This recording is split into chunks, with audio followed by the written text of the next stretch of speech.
Hello friends, स्वागत है आपका हमारे यूट्यूब चैनल बढ़िया मिनट्स पे। तो साथियों, आज हम लोग एक और छोटा सा टॉपिक लेकर उपस्थित हो चुके हैं और इससे भी सवाल एग्ज़ाम में बनते हैं और डायरेक्ट सवाल इससे एग्ज़ाम में बनते हैं। तो चलिए आज हम लोग पढ़ेंगे ब्रांचेज ऑफ बायोलॉजी, यानी कि जीव विज्ञान की शाखाएं के बारे में आज चर्चा करेंगे कि जीव विज्ञान में कौन कौन सी शाखाएं हैं और उसमें के द्वारा क्या क्या सवाल बनते हैं, उसके बारे में चर्चा करते हैं। तो साथियों, जानते हैं कि बायोलॉजी किसे कहते हैं। पहला नंबर हम लोग बायोलॉजी समझ लेते हैं। बायोलॉजी, बायो का अर्थ होता है जीव, बायो का अर्थ होता है जीव और लॉजी मतलब अध्ययन, लॉजी मतलब अध्ययन होता है, यानी कि जीवों को अध्ययन ही हम लोग क्या कहते हैं, बायोलॉजी। तो हम लोग बायोलॉजी में कितने प्रकार के अध्ययन है उसके बारे में चर्चा करेंगे कि किस किस तरह का अध्ययन हम लोग को पढ़ना पड़ता है और इसके ब्रांच कितने हैं उसके बारे में आज हम लोग पढ़ेंगे। तो चलिए हम लोग शुरू करते हैं पहला, और हम लोग ट्रिक्स से भी याद करेंगे इसको। आप लोग एक बार ट्रिक्स ध्यान से देख लीजिएगा और रिकॉल कर लीजिएगा तो आपको पूर्णतः याद हो जाएगा। तो चलिए साथियों समझते हैं। पहला बोला कि एनाटॉमी, एनाटॉमी का अर्थ होता है जीवों के आंतरिक संरचना का अध्ययन, जीवों के आंतरिक संरचना का अध्ययन। तो इसे किस प्रकार याद रखेंगे। मान लीजिए कि कोई व्यक्ति है, उसके घर में कुत्ता है जिस टॉमी नाम का कुत्ता है, ठीक। वह सोच रहा है ना कि टॉमी आखिर किस चीज़ से मिलकर बना होगा, यानी कि उसका आंतरिक संरचना कैसा है उसके बारे में वह समझना चाहता है। तो कौन सा समझना चाहता है, टॉमी के बारे में समझना चाहता है। क्या समझना चाहता है, तो उसके आंतरिक संरचना के बारे में समझना चाहता है। तो एनाटॉमी से क्या हो जाएगा, जीवों के आंतरिक संरचना का अध्ययन हो जाएगा। और कुत्ते या टॉमी जो होते हैं वो भी तो जीव होते हैं, लिविंग थिंग्स होते हैं। एग्रीकल्चर, अगला देखिए एग्रीकल्चर, एग्रीकल्चर उपयोगी पौधों की खेती, उपयोगी पौधों की खेती। मान लीजिए कि दो दोस्त हैं, ठीक। दोनों दोस्त आपस में बात करते हैं कि भाई हम लोग एग्रीकल्चर करना चाहते हैं, हम क्या करना चाहिए कि नहीं। तो बोला कि हाँ करना चाहिए, वो भी बोला कि हाँ करना चाहिए, यानी कि दोनों क्या हो गए, एग्री हो गए, दोनों हो गए एग्री हो गए। तो एग्री किस लिए, खेती करने के लिए, पौधों की खेती करने के लिए क्या हो गए, एग्री हो गए। तो एग्रीकल्चर से क्या रखे, उपयोगी पौधे की खेती याद रख सकते हैं। एग्रोनॉमी, एग्रोनॉमी फसल की खेती एवं खेत प्रबंधन। एग्रोनॉमी मतलब फसलों की खेती और उसके प्रबंधन के बारे में अध्ययन करना पड़ता है। तो इसको कैसे याद रखेंगे। मान लीजिए कि जब दोनों दोस्त एग्री हो गए फसल की खेती करने के लिए, तो वो पूछ रहा है कि भाई खेती जब हम लोग करेंगे तो उसका प्रबंधन क्या होगा, उसको हम लोग प्रबंधन कैसे करेंगे या कौन सा फसल लगाएंगे, इसके बारे में वो दोनों चर्चा कर रहे हैं। तो एग्रोनॉमी से क्या याद रख सकते हैं, फसल की खेती एवं प्रबंधन। माइकोलॉजी, माइकोलॉजी, माइकोलॉजी से कवक का अध्ययन, कवक का अध्ययन हम लोग याद रख सकते हैं माइकोलॉजी से। चलिए आगे देख सकते हैं फाइकोलॉजी, फाइकोलॉजी तो मान लीजिए कि फाइकोलॉजी से क्या हो जाएगा, शैवाल का अध्ययन। फाइकोलॉजी से क्या हो जाएगा, शैवाल का अध्ययन। गर्मी के दिन में आप लोग देखेंगे कि आदमी साल उल नहीं पहनता है, गर्मी के दिन में साल नहीं पहनता है, और जाड़ा के दिन में आदमी साल पहनते हैं ठंडा से बचने के लिए। और कभी कभार ऐसा होता है कि ठंडे के दिन में भी आप धूप में जाएंगे तो गर्मी महसूस होने लगता है। तो गर्मी महसूस होने के कारण लोग क्या कर देते हैं, साल को फेंक देते हैं, क्या कर देते हैं, हटा देते हैं, शरीर पर से छोड़ देते हैं। तो फाइकोलॉजी यानी कि शैवाल को, यानी कि साल को क्या कर देते हैं, फेंक देते हैं, हटा देते हैं। तो फाइकोलॉजी से क्या रख सकते हैं, शैवाल का अध्ययन। अगला देखिए एंथोलॉजी, एंथोलॉजी फूलों का अध्ययन, एंथोलॉजी फूलों का अध्ययन। जैसे एक व्यक्ति है, वो अपने बेटे को बुला रहा कि ए धो दे, किसको, ए धो दे, एंथो धो दे किसको, फूल को, न कि ए बेटा आओ और धो दे किसको, फूल को धो दे, पूजा करने जाना है, आओ धो दे किसको, फूल को पूजा करने जाना है। तो एंथोलॉजी से क्या कर सकते हैं, फूलों का अध्ययन, फूलों का अध्ययन। एफिडोलॉजी, एफिडोलॉजी एफिड्स यानी कि पौधे में जू का अध्ययन। एफिड से क्या रख सकते हैं, पौधे में जू का। एफिड्स का अर्थ होता है पौधे में जू, पौधों में भी जू लग जाते हैं। आप लोग देखेंगे कि कभी कभार पौधे में जू लग जाते हैं तो पूरा उसका खोखला कर देता है। तो एफिडोलॉजी के क्या रख सकते हैं, जैसे मान लीजिए कि चार दोस्त हैं, आपस में बैठकर लूडो खेल रहे हैं। तो एक दोस्त आया और देखा कि भाई कि इन दोनों के सर में जू रेंग रहा है ना। तो बोल रहा है कि हम तुम्हारे साथ बैठकर लूडो नहीं खेलेंगे, हम तुम्हारे साथ बैठकर लूडो नहीं खेल रहे क्योंकि तुम्हारे सर में जू है। तो कैसे याद रख सकते हैं? एफिडोलॉजी से, एफिड्स यानी कि पौधे में जू का अध्ययन। तो इस तरह याद रख सकते हैं रिलेट करके। कार्किनोलॉजी से क्रेस्टिसियन, क्रेस्टिसियन का अर्थ होता है कैंसर पैदा करने की संभावना का अध्ययन। तो इसको कैसे याद रख सकते हैं? कार्किनो मान लीजिए कि आपके गांव देहात में काकी या काका होते हैं, गांव देहात में दादा दादी जिससे काका काकी भी बोलते हैं हम लोग। तो काकी हैं, तो एक व्यक्ति है जो बोला है ना कि हम उनके घर नहीं जाएंगे क्योंकि उनकी जो दादी है ना, जो काकी हैं, उनके घर में कैंसर पैदा करने की संभावना बहुत ज़्यादा है ना। कैंसर पैदा करने की संभावना ज़्यादा है, डर रहा है, लेकिन ऐसा कैंसर में होता नहीं है। Actually cancer human to human नहीं फैलता है, ठीक, वह अलग डिजीज़ है, उसके बारे में हम लोग चर्चा करेंगे। तो काकी में क्या पड़ सकता है? कैंसर पैदा करने की संभावना हो जाता है। तो कार्किनोलॉजी से क्या रख सकते हैं? कैंसर पैदा करने की संभावना, इसके बारे में क्रस्टेशियन का अध्ययन हम लोग बोल सकते हैं। ब्रायोलॉजी ब्रायोफाइट्स यानी कि जीवों के विकास कार्य, उद्भव और पहचान का अध्ययन किससे किया जाता है? ब्रायोलॉजी से। तो इसको कैसे लग सकते हैं कि भाई वो पता नहीं इतना क्यों विकास करता है, क्या काम करता है, क्या कैसे उसका इतना पहचान हो गया। वो सोच रहा है कि भाई वो ब्रायो यानी कि भाई वो जान रहे हो, इतना ज़्यादा विकास कर गया, उतना ज़्यादा आगे बढ़ गया, वो क्या काम करता है। यानी कि विकास कार्य और उसके उद्भव के अध्ययन को हम लोग क्या बोलते हैं? ब्रायोलॉजी बोलते हैं। नीडोलॉजी से कैसे याद रख सकते हैं? सिलेट्रा का अध्ययन नीडोलॉजी। जैसे आप लोग देखिएगा कि बड़े बड़े लोग हो जाते हैं, और अभी भी देखिएगा जैसे देहात में जाइएगा तो बड़ा बड़ा हो गया सब, और अभी स्लेट पर ही लिख रहा है, स्लेट पे ही पढ़ रहा है। तो जैसे नहीं तो नहीं ढो कोची सिलेट नहीं ढो। अभी बहुत पढ़ाई कर रहा था, पढ़ने लिखने का तो है नहीं ढो कोची सिलेट, घोंसला यानी कि सिलेट यानी घोंसले का अध्ययन इसमें किया जाता है। तो नहीं ढो, अभी तुम घोंसला बच्चा हो, घोंसला में रहना, नहीं ढो, ये कुछ सिलेट्रा का अध्ययन नीडोलॉजी से। डेंड्रोकोनोलॉजी से क्या आ सकते हैं? पेड़ों की वार्षिक वृद्धि के छल्ले की गिनती तथा विश्लेषण। डेंड्रोकोनोलॉजी, मान लीजिए कि पेड़ पौधे में भी डेंड्रफ लग जाते हैं। तो पेड़ पौधे में जब डेंड्रफ लग जाएगा तो उसका वृद्धि और छल्ला में रुकावट पैदा करेगा। तो किस चीज़ में? वार्षिक वृद्धि और उसके छल्ले में क्या करेगा? रुकावट पैदा करेगा। कब? जब पौधा में डेंड्रफ लग जाएगा तब। तो इससे कैसे याद रख सकते हैं? पेड़ों की वार्षिक वृद्धि के छल्ले की गिनती तथा विश्लेषण, माने कि छल्ला की गिनती करके आप जब गिनती करते हैं तो ये पता चलता है कि वह कितने साल की उसका एज है, उसका उम्र कितना है, इसके बारे में भी अध्ययन किया जाता है। तो डेंड्रोलॉजिस्ट को जब डेंड्रफ लग जाएगा तो वृद्धि हुई भी नहीं करेगा। तो इससे रिलेट करके हम लोग याद रख सकते हैं। एंटोमोलॉजी क्या? एंटोमोलॉजी कीटों का अध्ययन। एंटोमोलॉजी जैसे इसको याद सकते हैं, इतने मोटे हो गए कि कीटों को ऐसी मसल कर रख दे रहे हो, इतने मोटो। एंटोमोलॉजी, मोटो किधर के तो मोटो यानी कि मोटा, इतने मोटे हो गए हो कि कीटों का ऐसी मसल को रख दे रहे हो। तो एंटोमोलॉजी से क्या रख सकते हैं? कीटों का अध्ययन। इथोलॉजी से क्या रख सकते हैं? जंतुओं के व्यवहार का अध्ययन। इंथोमोलॉजी, जंतुओं के व्यवहार का अध्ययन। जैसे मान लीजिए कि एक व्यक्ति है और पागल टाइप का व्यक्ति है, उसका पता नहीं चलता है दिमाग कहाँ पे है। जैसे बोलता है ना, अरे ये तो जानवर जैसा व्यवहार कर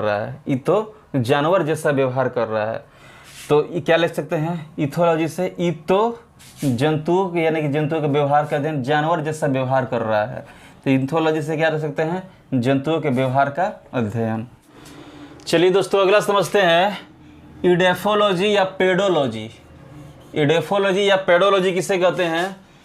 मिट्टी का अध्ययन, मिट्टी का अध्ययन इडेफोलॉजी या पेडोलॉजी को कहते हैं।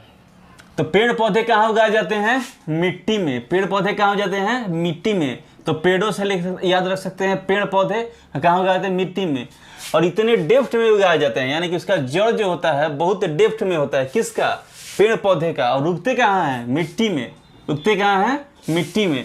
तो कैसे याद रख सकते हैं? इडेफोलॉजी या पेडोलॉजी का क्या हो जाएगा? मिट्टी का अध्ययन, मिट्टी का अध्ययन बोल सकते हैं। चलिए अगला देखते हैं, इथनोबोटनी। इथनोबोटनी आदिम मनुष्यों तथा पौधों के बीच का संबंधों का अध्ययन। इथनोबोटनी का क्या हो जाएगा? आदिम मनुष्यों तथा पौधों के बीच के संबंधों का अध्ययन। जौन जौन छोड़ दिए हैं उसको आप बनाकर एक बार ये अपने से याद देख करके देखेंगे। फ्लोरिकल्चर, ये आसान है, फूल देने वाले पौधों का अध्ययन। फ्लोरिकल्चर का क्या हो जाएगा? फूल देने वाले पौधों का अध्ययन। फ्लोरिकल्चर यानी कि फ्लोरी से यहाँ से फूल भी साउंड दे रहा है, फ्लोरी फूल का, तो फूल देने वाले पौधों का अध्ययन इस तरह से याद रख सकते हैं। पोमोलॉजी, पोमोलॉजी को कैसे याद रख सकते हैं? फलों का अध्ययन। पोमोलॉजी फलों का अध्ययन होता है। इसका भी छोड़ देना, इसका भी आप अपने से देखकर बनाकर याद कीजिएगा। हॉर्टिकल्चर, हॉर्टिकल्चर बाग बगीचे के विकास और प्रबंधन का अध्ययन को हम लोग क्या कहते हैं? हॉर्टिकल्चर। इसमें इसकी पढ़ाई होती है, हॉर्टिकल्चर की पढ़ाई होती है, बाग बगीचा के भी, इसका यूनिवर्सिटी भी होता है। तो हॉर्टिकल्चर आप लोग जैसे हॉटी यानी हॉट, हॉट मतलब गर्म, अगर गर्म लगता है तो आप लोग कहाँ पे जाते हैं? बाग बगीचे में जाते हैं, बाग बगीचे में जाते हैं। और अगर आप बाग बगीचे में लगाते हैं और उसका विकास करते हैं, प्रबंधन करते हैं, अच्छे तरह से करते हैं, तो आपको गर्मी नहीं लगेगा, उससे हवा आएगा, और हवा आएगा तो आपको गर्मी नहीं लगेगा। तो हॉर्टिकल्चर से याद क्या रख सकते हैं? बाग बगीचे के विकास और प्रबंधन का अध्ययन। हेप्रोटोलॉजी, हेप्रोटोलॉजी कैसे याद रख सकते हैं? सरीसृप और उभयचरों का अध्ययन। जैसे कभी कभी देखिएगा कि घर और बाग बगीचे में भी सांप और सरीसृप लोग निकल जाते हैं। तो उस तरह के जानवर अगर निकल जाते हैं तो आदमी क्या कहते हैं कि पीटो, उसको पीट कर मार डालो, यानी कि उसको मारो, पीटो उसको। तो उसको क्या रख सकते हैं? किसको? सरीसृप को, सरीसृप और उभयचर लोगों को पीटो। तो ऐसे क्या हेप्रोटोलॉजी से क्या रख सकते हैं? सरीसृप और उभयचरों का अध्ययन। अगला देखिए, इक्थोलॉजी। इक्थोलॉजी मछलियों का अध्ययन। इक्थोलॉजी क्या है? मछलियों का अध्ययन। तो इक्थोलॉजी से क्या याद रख सकते हैं? जैसे आपके घर में मछली बनता है होगा, तो आप लोग देखे होंगे कि जब यहाँ पे खाना खाने के लिए, मछली खाने के लिए लोग बैठते हैं तो बोलते हैं कि भाई एक और दो ना, एक और दो, एक और मांग रहा है व्यक्ति। तो इक्थोलॉजी यानी कि एक थो और दो, एक थो और दो, क्या दो? मछली दो, एक थो और मछली दो ना। तो इक्थोलॉजी से क्या रखते हैं? मछली का अध्ययन। पैरासिटोलॉजी, पैरासिटोलॉजी यानी कि परजीवियों का अध्ययन। पैरासिटो परजीवी, पैरासिटो परिजीवी, पैरासिटो परिजीवी, पैरासिटो परिजीवी यानी कि पैरासिटो से क्या हो जाएगा? परजीवियों का अध्ययन। अगला देख लीजिए, प्रोटिस्टोलॉजी। प्रोटिस्टोलॉजी लोग जब सड़क पर निकलकर प्रोटेस्ट करने लगते हैं, क्या करने लगते हैं? प्रोटेस्ट करने लगते हैं। तो हम लोग प्रोटिस्टोलॉजी से क्या कहते हैं? प्रोटेस्ट का अध्ययन, प्रोटेस्ट का अध्ययन। ये ब्रांच ऑफ बायोलॉजी में है, वहाँ पे दूसरा तरह से रिलेट मत कीजिएगा। प्रोटिस्टोलॉजी यानी कि प्रोटिस्ट का अध्ययन। कार्किनोमोलॉजी, क्या लिखा हुआ है? कार्किनोमेलॉजी। तो कार्किनोमोलॉजी कैंसर का अध्ययन। अभी बताए थे पिछला बार कि काकी को क्या हो गया था? कैंसर हो गया था। काकी को क्या हो गया था? कैंसर हो गया था। तो कार्किनोलॉजी से कैंसर का अध्ययन। कार्डियोलॉजी, कार्डियोलॉजी से क्या हो जाएगा? हृदय का अध्ययन। कार्डियोलॉजी से हृदय का अध्ययन। मान लीजिए कि आपकी गर्लफ्रेंड है, ठीक, और आपको वो सूचना लाकर दे रही है कि मेरी शादी होने जा रही है, ये लो कार्ड लो और मेरे शादी में आ जाना। तो आपका हार्ट फेल हो गया। क्या हार्ट फेल हो गया सुनते ही कि भाई मेरी गर्लफ्रेंड का शादी होने जा रहा है, खुद हमको कार्ड लेकर दे रही है, तो क्या हो जाएगा? आपका हार्ट फेल हो जाएगा। तो कार्डियोलॉजी से क्या हो जाएगा? हृदय का अध्ययन, हृदय का अध्ययन। क्रायोबायोलॉजी, क्रायोबायोलॉजी को कैसे आ सकते हैं? कम तापमान पर जीवों का अध्ययन। इसका मतलब क्या होता है? कम तापमान पर जीवों का अध्ययन। मान लीजिए कि जैसे पोलर बियर हो गया, बर्फ में रहने वाले जितने भी प्राणी होते हैं, जीव होते हैं, अगर उनको इधर गर्मी साइड मिला दीजिएगा तो चीनाने लगेंगे, उनका बर्दाश्त ही नहीं होगा, गर्मी ज़्यादा बर्दाश्त नहीं कर पाएंगे। क्या करने लगेंगे? वो क्राई करने लगेंगे, चिल्लाने लगेंगे। तो कम तापमान पर जीवों का अध्ययन याद रख सकते हैं। आर्कियोबायोलॉजी, आर्कियोबायोलॉजी कह सकते हैं प्राचीन काल में जीव विज्ञान के पुरातात्विक अध्ययन, प्राचीन काल में जीव विज्ञान का पुरातात्विक अध्ययन। तो आखिर क्यों, जैसे आर्कियोलॉजी, आर्कियोलॉजी से क्या रख सकते हैं? आखिर क्यों प्राचीन काल में जीव इस तरह से होते थे, जैसे बड़े बड़े जीव होते थे प्राचीन काल में, अब उनका शारीरिक क्षमता भी घट रहा है। तो प्राचीन काल में डिफरेंट तरह के जीव होते थे। तो प्राचीन काल में जीव विज्ञान के पुरातात्विक अध्ययन को कैसे याद रख सकते हैं? आर्कियोलॉजी से हमको आखिर क्यों उस तरह से जीव होते थे, तो आर्कियोलॉजी से प्राचीन काल में जीव विज्ञान के पुरातात्विक अध्ययन। चलिए दोस्तों, अगला हम लोग समझ लेते हैं। बोल रहा है एथ्रोपोलॉजी, एथ्रोपोलॉजी मनुष्य बनने का अध्ययन। एथ्रोपोलॉजी का मतलब क्या होता है? मनुष्य बनने का अध्ययन। तो इसको कैसे याद रख सकते हैं कि कोई मालिक है, अपने कर्मचारियों को बोल रहा है कि भाई काम करो, इतना ज़्यादा काम करो, इतना ज़्यादा काम तुमको देते हैं, तुम करते नहीं हो। तो उसको एक व्यक्ति समझाता है कि ए भाई, उस पर इतना ज़्यादा काम मत थोपो, क्योंकि वो भी मनुष्य है। इतना ज़्यादा काम मत थोपो, वो भी मनुष्य है। एथ्रोपोलॉजी, एथ्रोपोलॉजी मनुष्य का अध्ययन है कि थोपो मत, वो भी मनुष्य है, थोपो मत, वो भी मनुष्य है। तो एथ्रोपोलॉजी से क्या कह सकते हैं? मनुष्य बनने का अध्ययन। ऑर्थोलॉजी, ऑर्थोलॉजी कैसे याद सकते हैं? जोड़ों का अध्ययन। ऑर्थोलॉजी से जोड़ों का अध्ययन। एक छोटा सा बच्चा है, क्या काम कर रहा है कि वह पत्थर उसके जोड़ यानी कि पैर पर मार दे रहा है। कहाँ पे मार रहा है? उसके पैर के जोड़ों पर मार दे रहा है। तो क्या कर रहा है? थ्रो कर रहा है। थ्रो मतलब फेंक दे रहा है, मार दे रहा है। तो एथ्रोलॉजी से क्या ले सकते हैं? जोड़ों का अध्ययन, जोड़ों का अध्ययन। बैक्टीरियोलॉजी, बैक्टीरियोलॉजी जीवाणु का अध्ययन। बैक्टीरियोलॉजी यानी जीवाणु का अध्ययन। बैक्टीरिया से जीवाणु होता है, आप लोग जानते ही हैं, तो इसको रिलेट करके याद रख सकते हैं। बायोटेक्नोलॉजी, बायोटेक्नोलॉजी से जीवित जीवों का प्रौद्योगिकी उपयोग। बायोटेक्नोलॉजी जीवित जीवों का प्रौद्योगिकी उपयोग। तो बायो यानी कि जीवित, इससे भी आप रिलेट करके याद रख सकते हैं कि बायोटेक्नोलॉजी, बायो माने जीव, टेक्नोलॉजी माने प्रौद्योगिकी या टेक्नोलॉजी, और लॉजी माने अध्ययन। तो बायोटेक्नोलॉजी जीवित जीवों का प्रौद्योगिकी उपयोग। Cell biology, cell biology, cell मतलब कोशिका होता है, बायोलॉजी यानी कि कोशिकाओं की संरचना या कार्य प्रजनन का अध्ययन सेल बायोलॉजी कहलाता है।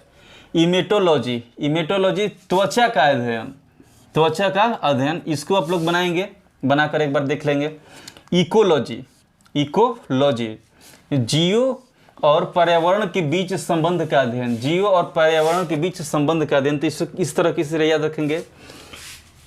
जैसे कोई व्यक्ति है, वह बॉक्स बजा रहा है, साउंड बॉक्स बजा रहा है और इको बहुत ज़्यादा कर दे रहा है, तो उसके फादर समझाते हैं कि तुम इतना ज़्यादा इको मत दो, इतना ज़्यादा साउंड मत बढ़ाओ, क्योंकि जीव और पर्यावरण के लिए हानिकारक है। जीव और पर्यावरण के लिए कैसा है? हानिकारक है। तो इकोलॉजी से क्या याद रख सकते हैं? जीव और पर्यावरण के बीच संबंधों का अध्ययन। गायनोकोलॉजी, गायनोकोलॉजी मादा प्रजनन प्रणाली का अध्ययन, मादा प्रजनन प्रणाली का अध्ययन। इसको कैसे याद रख सकते हैं कि कोई व्यक्ति है, वह गाना गाता है, गायक है, तो उसकी जो माता है ना, माता उस सुनकर प्रसन्न हो रही है। वो गाना गा रहा है तो उसके बेटा को गाना सुनकर वह प्रसन्न हो रही है। तो गायनोकोलॉजी से क्या कर सकते हैं? मादा प्रजनन प्रणाली का अध्ययन। माता क्या हो रही है? प्रसन्न हो रही है। प्रजनन यानी प्रसन्न, इस तरह से रिलेट कर सकते हैं। गायनोकोलॉजी यानी गायक है, माता क्या हो रही है? प्रसन्न हो रही है। तो गायनोकोलॉजी मादा प्रजनन प्रणाली का अध्ययन। आगे देख लेते हैं हेमोटोलॉजी, हेमोटोलॉजी से रक्त में होने वाले रोग का अध्ययन। हेमोटोलॉजी से रक्त में होने वाले रोग का अध्ययन। तो हेमोटोलॉजी से कैसे याद रख सकते हैं? हेमोटोलॉजी यानी कि हेमलेट याद रख सकते हैं। हेमोटोलॉजी यानी हेमलेट। अगर आप हेमलेट नहीं पढ़िएगा, अगर आपका एक्सीडेंट हो जाता है तो खून बहुत ज़्यादा बहता है।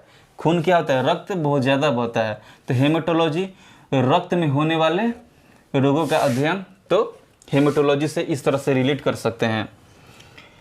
हेपाटोलॉजी, हेपाटोलॉजी लीवर का अध्ययन। हेपाटोलॉजी से क्या रह सकते हैं? लीवर का अध्ययन। तो हेपाटोलॉजी कहने का मतलब है कि आपको किसी ने पीट रहा है, हेपाटो पीटता है आपको, जब पीटता है वो कहाँ मारता है? लीवर पे, आपके लीवर पे मारता है। तो हेपाटोलॉजी से क्या रह सकते हैं? लीवर का अध्ययन। मैमोलॉजी, मैमोलॉजी स्तनधारियों का अध्ययन। मैमल्स स्तनधारी यानी कि स्तनधारियों का अध्ययन। न्यूरोलॉजी, न्यूरॉन्स और तंत्रिका तंत्र या छल्ले का अध्ययन, इसको बोला जाता है न्यूरोलॉजी को। ओडोंटोलॉजी, ओडोंटोलॉजी दांतों का अध्ययन। ओडोंटोलॉजी दांतों का अध्ययन, ये तो सिंपल है, आप लोग सुने भी होंगे। पैथोलॉजी पक्षियों का अध्ययन। पैथोलॉजी पक्षियों का अध्ययन। पैथोलॉजी से क्या कर सकते हैं? पक्षी, पैथो पक्षी, पक्षियों का अध्ययन। तो आई होप साथियों कि आप लोग को याद हो गया होगा। अगर नहीं भी हुआ है तो आप एक बार पढ़ेंगे इसको ध्यान से, 2-3 बार वीडियो को पॉज करके ध्यान से पढ़ेंगे, बात को सुन लेंगे तो आपका पूर्णतः याद हो जाएगा। और इससे सवाल आता ही आता है, आप लोग एसएससी के एग्ज़ाम में तो पूर्णतः इससे पूछता है। तो आप एक बार इसको पढ़ लेंगे तो निश्चितः 1-2 नंबर के सवाल बना लेंगे। चलिए मिलते हैं नेक्स्ट सेशन में। धन्यवाद।